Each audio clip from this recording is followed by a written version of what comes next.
Are you familiar with an Israeli study that had 2.5 million patients and found that the vaccinated group was actually 7 times more likely to get infected with COVID than the people who had gotten COVID naturally? Senator, I'd have to get back to you on that one. I'm not familiar with that study. Well, you think you might want to be if you're going to travel the country insulting the millions of Americans, including NBA star Jonathan Isaac, who have had COVID, recovered, look at a study with 2.5 million people and say, well, you know what, it looks like my immunity is as good as a vaccine or not, and in a free country, maybe I ought to be able to make that decision. Instead, you've chosen to travel the country calling people like Jonathan Isaac and others, myself included, flat earthers. We find that very insulting, goes against the science. Are you a doctor or a medical doctor? I've worked over 30 years on health policy. You're not a medical doctor. Do you have a science degree? And yet you travel the country calling people flat earthers who have had COVID, looked at studies of millions of people, and made their own personal decision that their immunity they naturally acquired is sufficient. But you presume somehow to tell over 100 million Americans who have survived COVID that we have no right to determine our own medical care. You alone are on high, and you've made these decisions, a lawyer with no scientific background, no medical degree.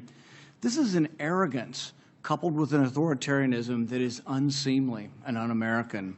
You, sir, are the one ignoring the science.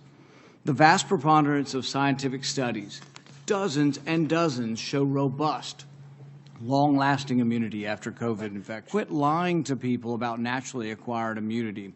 Quit lording it over people, acting as if these people are deplorable and unwashed. Try persuasion instead of government cudgels. Try humility instead of arrogance. Try freedom instead of coercion.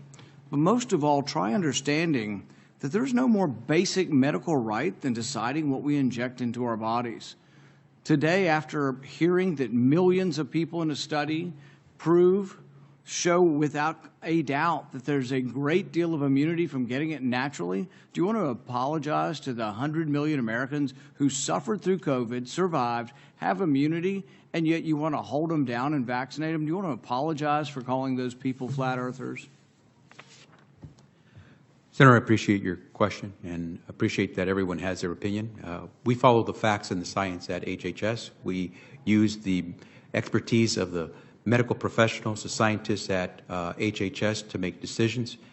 It's a team effort, and we rely on what is on the ground showing us results. Except for the dozens and dozens of studies. In fact, most, if not all of the studies show robust immunity from getting the disease naturally. The CDC says if you've had measles and have immunity, you don't have to be vaccinated. The same was true of smallpox. You're selectively doing this because you want us to submit to your will. You do as you're told. That's what you're telling us. You want to mandate this on all of us. You're going to tell us if I have 100 employees, you're going to put me out of business with a $700,000 fine if I don't obey what you think is a science. Don't you understand that it's presumptuous for you to be in charge of all the science? Have you ever heard of a second opinion? I can't go to my doctor and ask my doctor's opinion. I mean, this is incredibly arrogant, combined with this authoritarian nature that you think, well, we'll just tell all of America to do what I say, and they better, or we'll fine them, or put them in jail, or not let them go to school, or not let them travel. The science is against you on this. The science is clear. Naturally acquired immunity is as good as a vaccine. The Israel study actually showing it better. This isn't an argument against the vaccine, but it's an argument for letting people make a decision who already have immunity. You're not willing to consider natural immunity? Senator, our team has reviewed every study that's out there on COVID, whether it's from Israel, from the U.S., or wherever else. They have used the facts that have been provided through the rigorous research that's been done to reach a conclusion. 660,000 Americans and more have died because of COVID. We're trying to do everything we can to save as many as possible. We're using the facts, we're following the science, and following the law. Nobody's arguing the severity of this, but you are completely ignoring the science on natural immunity. So's Fauci, so's the whole group. You're just ignoring it because you want submission. You want everybody just to submit to your will, do as you're told, despite the evidence, the large body of scientific evidence that says naturally acquired immunity does work, is an important part of how we're all going to recover from this. So's the vaccine. But when you add them together, we're at a much different place than if you ignore them. 100 million Americans, by conservative CDC estimates, have had the disease.